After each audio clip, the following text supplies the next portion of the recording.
Well, I think coming out of recession, the economy is obviously weak and access to finance is more difficult. I think it's partly a combination of companies not feeling as confident, so not feeling as confident in terms of borrowing money. And I think the banks inevitably, having seen the effects of the last few years, are a little bit more conservative in terms of their credit criteria. So I would say the confidence is fragile, but I think we are past the worst. And we can start to look forward to the future, not in terms of a racing recovery, but hopefully in terms of a robust recovery over the longer term.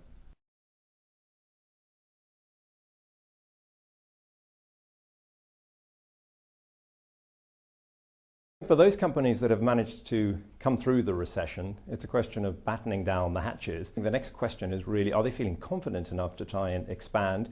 As orders start to pick up, the first thing they're going to see is the need for more working capital finance, and traditionally that's going to be from the banks. And I think that will be the first key criteria. Are they being able to access sufficient working capital? Are the banks feeling confident in their business models? And I think that will be the first area to expand, because it's sort of self-financing in a way. It's financing debtors and stock within a business. You then go on to longer term capital requirements, and I think that's an area where there is a gap. It's not an area where banks are going to feel as comfortable in terms of providing long-term capital, because they won't have the evidence yet that the companies are expanding, that profits are recovering, that the sort of pickup in revenues is sustainable.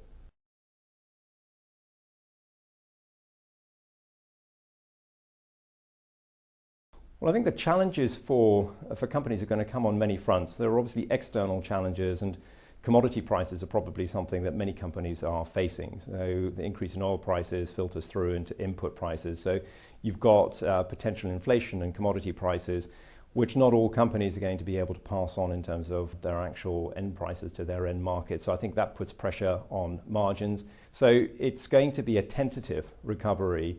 But we are, I think, building off some small blocks now. There are signs of increasing confidence. That's especially true in the manufacturing sector, partly on the back of the much more competitive sterling, but I think also on the back of companies there that have really made themselves more efficient over the course of the last few years. So they are competitive on an international basis. So the export sector will continue to drive the recovery. I think it will take longer for domestically focused businesses and those businesses that are exposed to the consumer sector. But I'm a big believer in the sort of resilience of companies generally and of consumers. So we've got used to the fact now that we're going to be in for a slower recovery. I think people recognize it's not going to be a boom, but equally they should hopefully start to think it's not going to be a bust. So we can start to plan both corporately and personally for a recovery over the course of the next 5 years.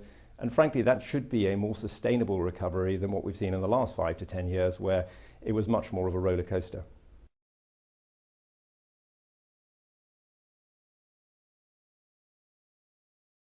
Well, I think the opportunities for companies as they plan ahead are where do they see the growth coming from, and how they're going to plan for that growth, both strategically, which are the markets they want to go after, how are they going to organize their companies in terms of their people, products and services, and then how do they finance it.